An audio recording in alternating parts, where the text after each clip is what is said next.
Welcome everyone to our episode 111, 111. This is a lucky number.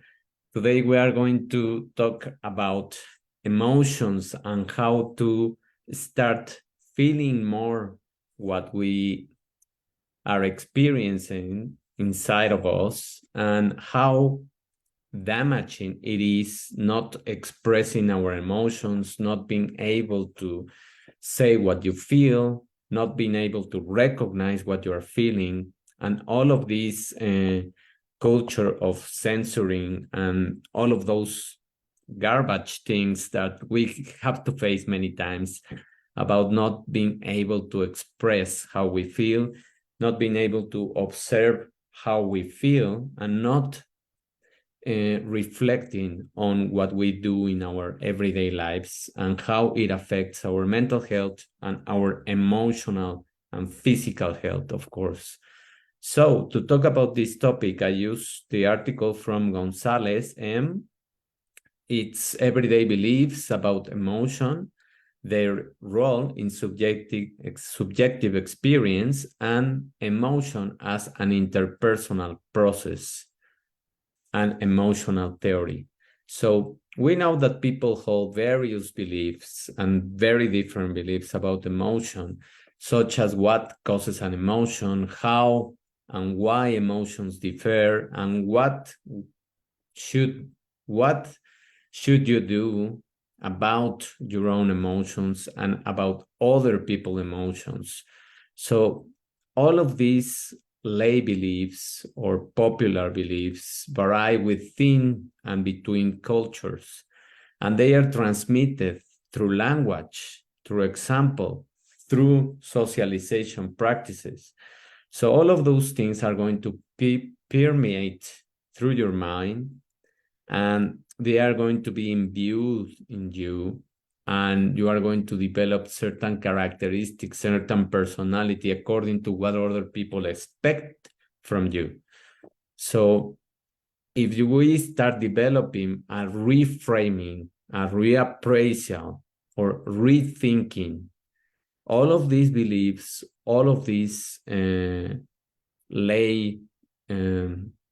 belief emotion, it's going to be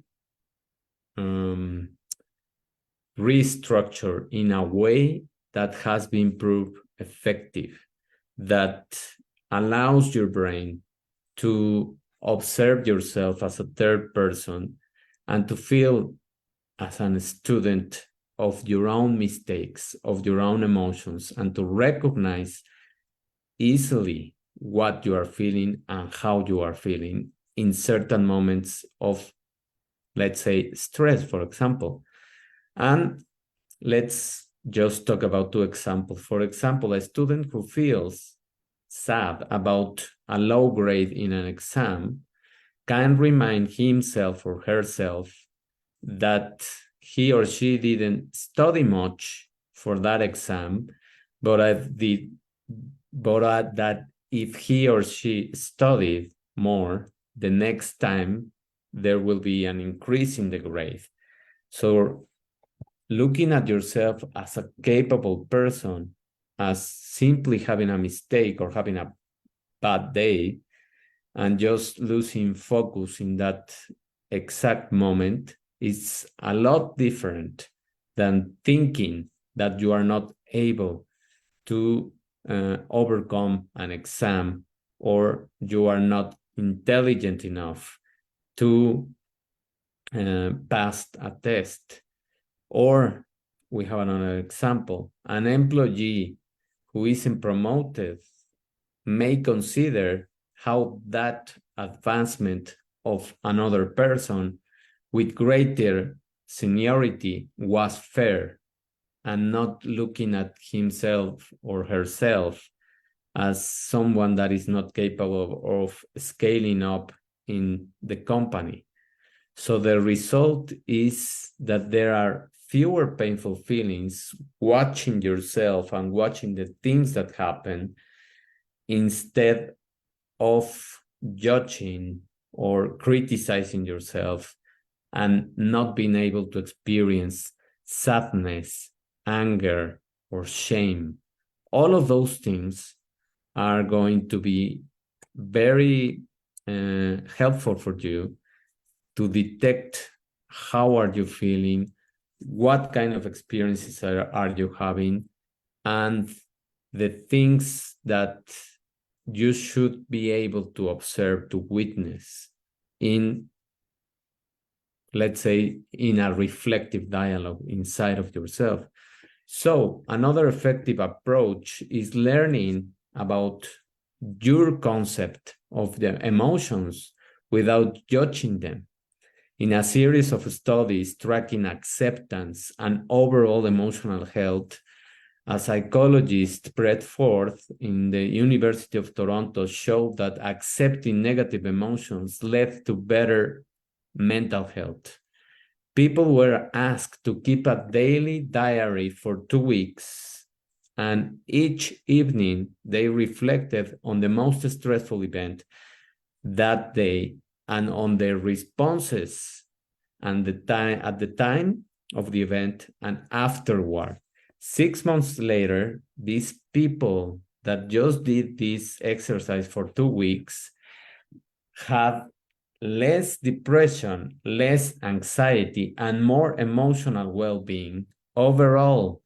So, in a related lab experiment, how much subject accepted their emotions versus judge their emotions was measured, and then each was asked to prepare and give a speech, a little dialogue. For example, a time-worn way of inducing stress in the lab, which is just facing the exposition to talk. And the higher their level of acceptance in their emotions, the higher and the more regulated they were in order to feel anxiety, stress, and worry. Those three are the most challenging emotions in terms of the negativity, and many people that don't allow themselves to feel that anxiety, that stress, that worry, and they just judge themselves because they are feeling like that. And instead, what prepares you better, what helps you better, what creates different pathways in your brain is accepting those emotions, is feeling those emotions, is expressing how you feel. In fact, those convinced that negative feelings have their uses and they are helpful, they can exploit them. A classic study for another psychologist, Meja Tamir, and her colleague, entitled "When Feeling Bad is Expected to Be Good," illustrated this experience.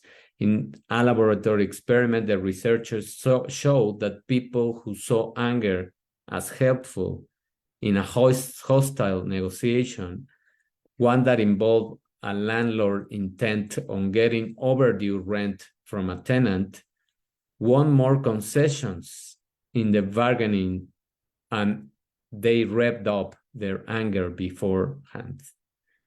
So if you project those emotions before they happen, if you face yourself with the challenge, if you allow yourself to create a mental picture of the things that can go wrong, of the things that you're going to face, if you warm up your body for the stress, let's say, all of those emotions that you are going to experience in the moment are going to be much better, and you are going to be able to regulate yourself easier. So now, what is going to happen if we just play the game of not expressing and feeling our emotions? There is a dynamic nature in all of these lay beliefs, in all of this popular culture, and they evolve over time, and they differ across situations, and they are influenced by cultural norms and expectations. And now is the perfect moment to witness all of these things that are happening around the world, because it's not just now, it's very, very spread, this censorship about saying what you are feeling, censorship about how to express better, censorship about talking the truth, censorship about pretty much everything. And you have to measure so much in the way you talk and how you approach certain people. And that is just, I'm sorry for the word, but that is just bullshit. Because the more you do that, the more repressed that you are feeling. And the more you do that, the easier you lose your identity and the more confused you are. And that's what we are seeing outside in the world. More confusion, less identity, more crisis in terms of the younger people, that they don't even know who they are, because they are not able to express themselves, because they have to use certain stupid pronouns just to be able to express better or to fit the culture.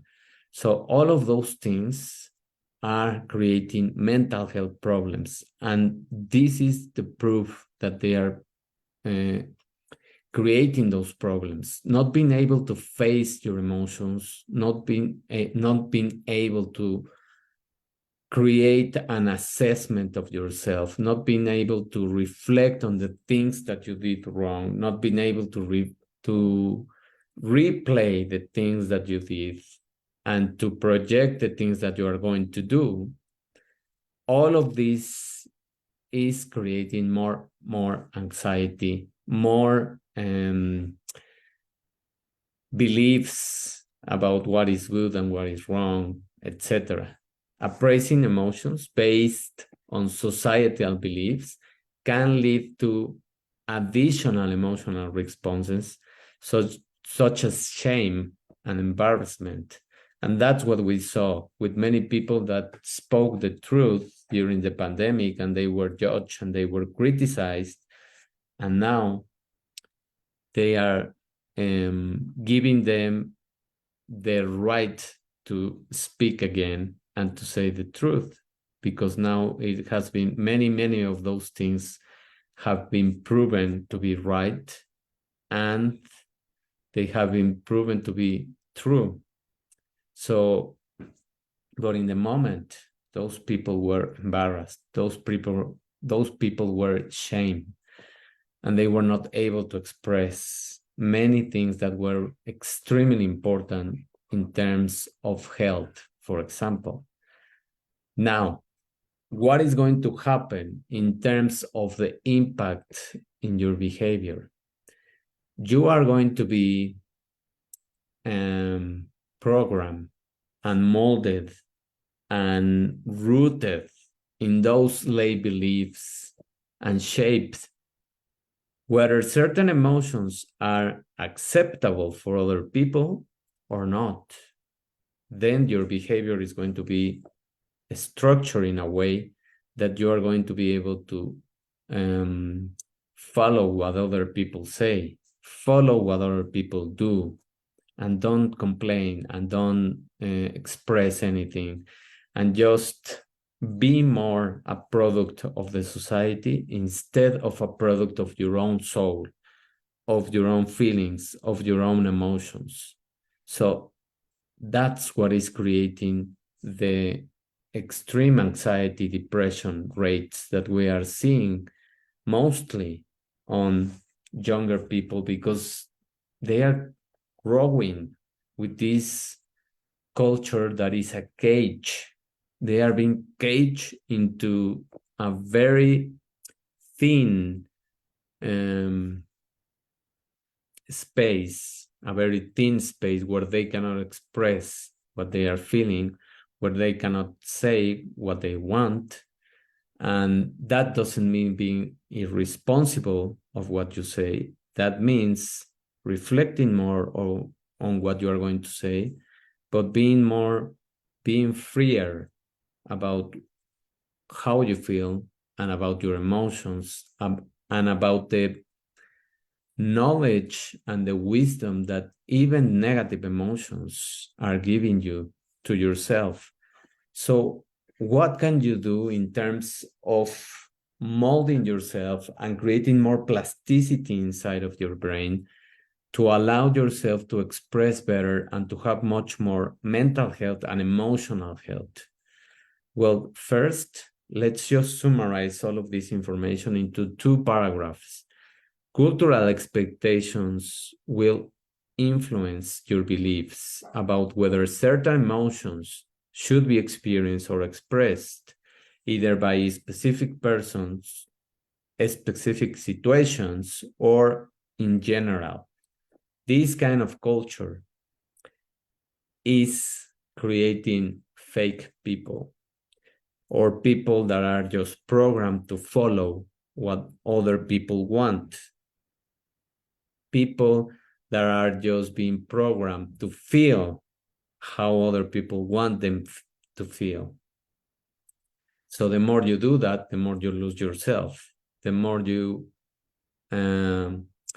release your values, the more you lose track of everything that is happening inside of you, and the more you are a product of what other people expect from you. So you are losing yourself. That's the conclusion. Lay beliefs also can become more deeply entrenched through encouraging individuals to behave toward others in accordance with their own beliefs. So now you are behaving how other people want, and you don't even know who you are. You don't even know how you react. You don't even know what you did or what you said.